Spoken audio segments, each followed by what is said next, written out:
घर के काम को करते करते पूरा दिन निकल जाता है कभी कभी।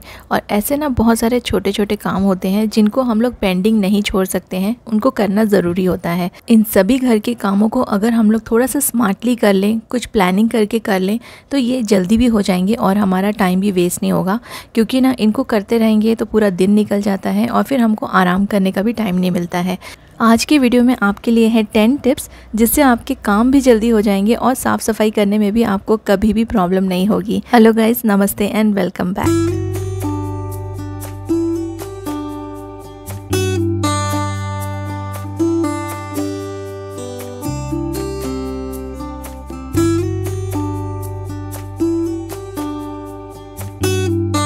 कोई भी काम अगर आप बिना प्लानिंग के करेंगे ना, तो वो काम आप ठीक तरीके से नहीं कर पाएंगे और टाइम पे भी फिनिश नहीं कर पाएंगे। इसलिए प्रॉपर प्लानिंग का होना बहुत ज़रूरी है। चाहे आप डीप क्लीनिंग करते हो, मंथली क्लीनिंग करते हो, वीकली क्लीनिंग करते हो या डेली क्लीनिंग करते हो, तो इसका ना आपको एक स्केड्यूल बनाना बहुत ज़रूरी है।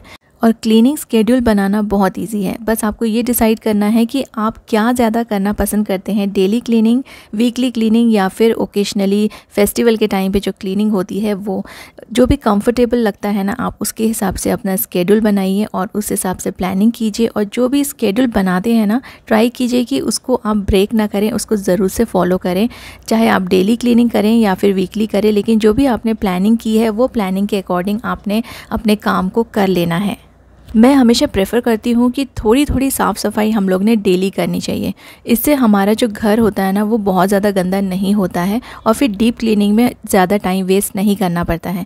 क्योंकि किसी भी एरिया का, किसी भी रूम का अगर आप डीप क्लीनिंग करेंगे तो उसमें काफ़ी ज़्यादा टाइम लगता है और आपको बहुत ज़्यादा समय और अपना एफ़र्ट उसमें देना पड़ता है, तब जाके वो डीप क्लीनिंग होती है।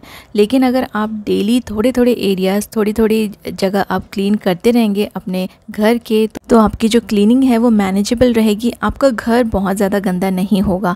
जैसे डाइनिंग टेबल का जो एरिया होता है, वैसे तो हम लोग डस्टिंग डेली करते हैं, डेली ये ऊपर ऊपर से साफ़ होता है। लेकिन अगर आप वंस इन अ वीक इसको अच्छे से डीप क्लीनिंग कर लेंगे तो ये ना बहुत ज़्यादा गंदा नहीं होगा और आपको किसी भी फेस्टिवल की या फिर किसी भी ओकेशन का वेट करने की ज़रूरत नहीं है।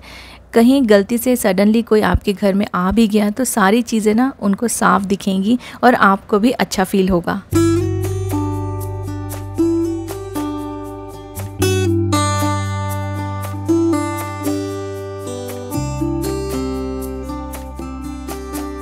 मार्केट में बहुत सारे क्लीनिंग टूल्स अवेलेबल हैं, लेकिन आपके घर के लिए क्या सूटेबल है ये आपको डिसाइड करना है। क्योंकि गलत क्लीनिंग टूल अगर आप ले लेंगे तो इसमें आपको मेहनत भी बहुत लग जाएगी, पैसे तो आपके वेस्ट हो ही जाएंगे और टाइम भी बहुत लगेगा।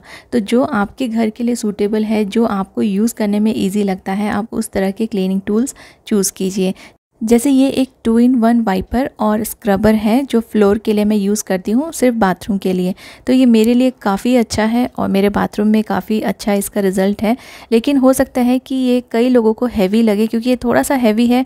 मेरे लिए ठीक है, लेकिन हो सकता है कि कोई जिनकी बहुत ज़्यादा एज है तो वो इसको यूज़ नहीं कर पाएंगे। तो आपको सब कुछ देख के ही अपने जो क्लीनिंग टूल्स हैं ना, उनको चूज़ करना है।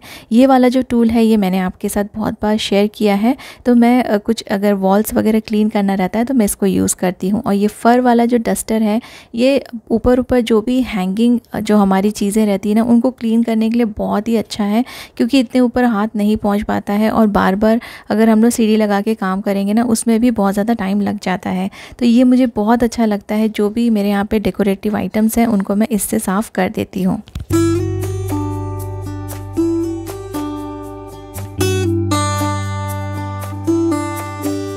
सही टूल सेलेक्ट करने के बाद आपको फॉलो करना है टाइम सेविंग टेक्निक्स। इससे भी आपके सारे काम जल्दी हो जाएंगे और प्रॉपरली आप अपने घर को क्लीन रख पाएंगे। जैसे कि अगर आपने मॉपिंग कर ली है तो उसके बाद आप ये ऊपर की क्लीनिंग मत कीजिए, नहीं तो फिर से डस्ट पूरा नीचे गिरेगा और आपको वापस से मॉपिंग करनी पड़ेगी। तो आप ऐसे टेक्निक मत फॉलो कीजिए जिसमें आपको बार बार एक ही जगह को क्लीन करना पड़े। हमेशा पहले ऊपर की क्लीनिंग कर लीजिए, उसके बाद आप ब्रूमिंग कीजिए और फिर मॉपिंग कीजिए। तो इससे ना आपका जो घर है बार बार गंदा नहीं होगा और एक ही काम को दोबारा से आपको नहीं करना पड़ेगा। किचन के काम हो या फिर क्लीनिंग के काम हो, आप अनरियलिस्टिक एक्सपेक्टेशंस मत रखिए। हो सकता है कि कोई जगह इतनी गंदी हो गई है जो आपसे क्लीन नहीं हो सकती। कोई एरियाज़ ऐसे हो जाते हैं हमारे घर में, जैसे कि अगर कोई ऐसी बालकनी है जो आप नहीं यूज़ करते हैं और वो बहुत ज़्यादा गंदी हो गई हो, तो ये बहुत ही अच्छा रहेगा कि आप किसी प्रोफेशनल क्लीनिंग एक्सपर्ट को आप बुला लें, हायर कर लें और फिर उस जगह को क्लीन करवा लें। क्योंकि हर एक जगह घर की हम लोग अपने हाथ से क्लीन नहीं कर सकते हैं, उसके लिए कभी ना कभी प्रोफेशनल्स को बुलाना पड़ता है। तो इसीलिए अनरियलिस्टिक एक्सपेक्टेशंस मत रखिए और अपने आप को इतनी ज़्यादा क्लीनिंग में इन्वॉल्व मत कीजिए। घर तभी क्लीन होगा जब हमारे घर के साइज़ के हिसाब से हमारे घर में सामान होगा। बहुत सारा सामान अगर आपने भर दिया है तो आपको क्लीनिंग में भी परेशानी होगी, और अगर आपने पुराना सामान हटाया नहीं है और नए सामान ख़रीद लिया है तो इससे भी आपको बहुत ज़्यादा प्रॉब्लम हो सकती है, क्योंकि फिर ना आपके पास जगह भी नहीं बचती है स्टोरेज के लिए और फिर बहुत ज़्यादा चीज़ें हटा के साफ़ सफाई करनी पड़ती है। डीक्लटरिंग बहुत इंपॉर्टेंट है। जो सामान आप यूज़ नहीं करते हैं उसे थ्रो कीजिए या फिर डोनेट कीजिए। लेकिन अगर आपका जो पुराना सामान है अच्छा है, उसे अभी भी आप यूज़ कर सकते हैं, तो नई शॉपिंग करना बिल्कुल भी ज़रूरी नहीं होता है। इससे आपके पैसे भी खर्च होते हैं और आपकी जो क्लीनिंग की एक्टिविटीज़ है वो भी इंक्रीज़ करनी पड़ती है। तो इसलिए डीक्लटर पहले कीजिए, उसके बाद आप कोई नया सामान ख़रीदिए। इससे आपका घर साफ़ रहेगा, ऑर्गेनाइज्ड भी रहेगा। एक बहुत ही इम्पॉर्टेंट पॉइंट है जो हम सब होम मेकर्स ना इग्नोर कर देते हैं और सारा काम अकेले करते रहते हैं। ट्राई कीजिए, किसी न किसी की हेल्प लीजिए। अगर घर में कोई हेल्प करने के लिए अवेलेबल नहीं है तो कोई ना कोई आप हेल्पर हायर कर सकते हैं, हेल्पर रख सकते हैं। तो पूरा घर अगर आप अकेले ही साफ़ करने बैठेंगे ना, तो ये आपके हेल्थ के लिए भी अच्छा नहीं रहेगा और ये बहुत ज़्यादा अनप्रैक्टिकल भी रहेगा। अब आपका घर चाहे बड़ा हो या छोटा, आप एक साथ पूरे घर को साफ़ नहीं कर सकते एक ही दिन में या फिर एक ही समय में। आपको इसे प्लान करना पड़ेगा। हर एक चीज़ आपको डिसाइड करनी पड़ेगी कि ये एरिया मैं आज करूँगी या ये एरिया मैं नेक्स्ट वीक करूँगी। इसके अकॉर्डिंग ही आपकी जो क्लीनिंग है ना वो आराम से हो पाएगी, ईज़िली हो पाएगी।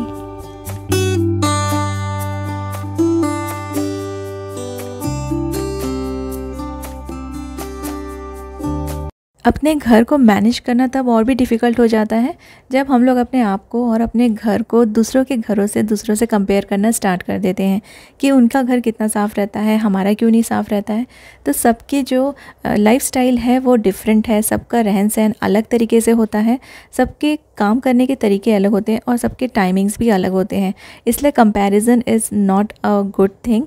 अगर आप कंपेयर करना स्टार्ट करेंगे तो फिर आप हैप्पी नहीं रह पाएंगे और आप अपने काम को आराम से नहीं कर पाएंगे। तो इसलिए सबसे पहले तो आप अपने आप को और अपने घर को कंपेयर करना किसी भी और से बंद कर दीजिए। इससे आपको अच्छा भी फील होगा और आपका जो काम है ना वो इजीली प्रैक्टिकल तरीके से, नॉर्मल तरीके से आपका हो पाएगा।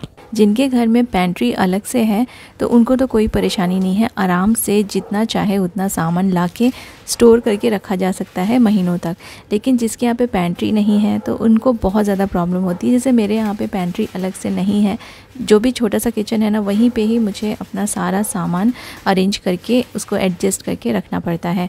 तो मोस्टली जब भी मैं डीमार्ट जाती हूँ, मैं 2-3 महीने में एक बार जाती हूँ, हर मंथ नहीं जा पाती हूँ, तो मैं बहुत सारा सामान लेके आ जाती हूँ सो डैट बार बार मुझे सामान लेने के लिए जाना ना पड़े। तो अब मैं कल डीमार्ट गई थी, काफ़ी सारा सामान लेकर आई और इसको अरेंज करके रख रही थी, तो आपके साथ भी शेयर कर रही हूँ जो छोटी मोटी टिप्स मैं यूज़ करती हूँ सो डैट मेरा जो छोटा किचन है उसमें ही ये सारी चीज़ें एडजस्ट हो जाएं और दूसरे रूम में मुझे ये सामान जाके ना रखना पड़े। तो हो सकता है ये आइडियाज़ आपके भी काम आ जाए। इतना सारा ग्रोसरी का सामान रखना कोई भी आसान काम नहीं है, तो सबसे पहले इनको सॉर्ट आउट करना ज़रूरी है। अगर ये सारी चीज़ें सॉर्टेड रहेंगी तो आपको समझ में आएगा कि क्या क्या सामान है और इसे कहाँ कहाँ आप रख सकते हैं।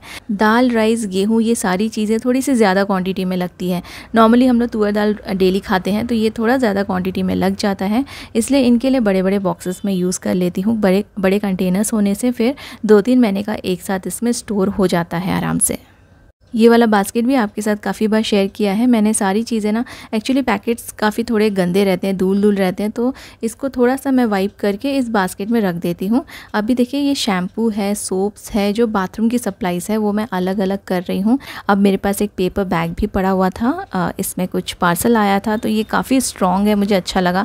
इसको भी मैं लेवल में कट कर दिया है, फोल्ड कर दिया है और इसको फोल्ड करके रखती हूँ। फिर आपको बताती हूँ कि इसमें मैं क्या रखने वाली हूँ। तो ऐसे जो पेपर बैग्स रहते हैं या हमारे शॉपिंग बैग्स रहते हैं कपड़े वाले, वो बहुत ही यूज़फुल रहते हैं। यहाँ पे मेरे सिंक का नीचे का एरिया है, उसके कैबिनेट के अंदर मैंने इस प्लास्टिक में छोटा सा सेलो टेप लगा दिया है ऊपर, और इसको मैं यहाँ पे हैंग कर दूँगी। आप हैंग करने के लिए कोई हुक भी यूज़ कर सकते हैं, इसमें छोटा सा छेद कर लीजिए और हुक में अटका दीजिए, लेकिन मैंने यहाँ सेलो टेप यूज़ किया है।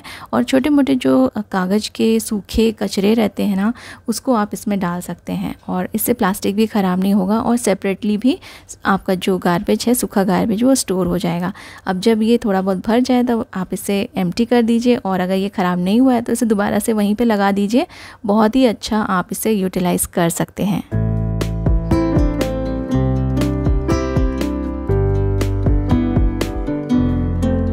चलिए अब देखते हैं पेपर बैग में मैं क्या रखूँगी। तो जो पैकेट्स के लिए मुझे कहीं भी जगह नहीं मिली रखने के लिए, तो उनको मैं यहाँ डाल देती हूँ। 3-4 पैकेट्स हैं जैसे ड्राई फ्रूट्स के या फिर कुछ कुकीज़ के, तो ये अभी नॉर्मली 1-2 दिन में यूज़ हो जाएंगे। मेरे ड्राई फ्रूट्स ख़त्म हो रहे हैं तो इनको मैं वापस से रीफ़िल करके रख दूँगी। तो इसलिए थोड़े दिन के लिए, मुझे 1-2 दिन के लिए मैं इस पेपर बैग को यूज़ कर रही हूँ इनको स्टोर करने के लिए। और इसको किसी भी कैबिनेट में आप रख सकते हैं या फिर आप अपने जो काउंटर है उस पर भी रख सकते हैं।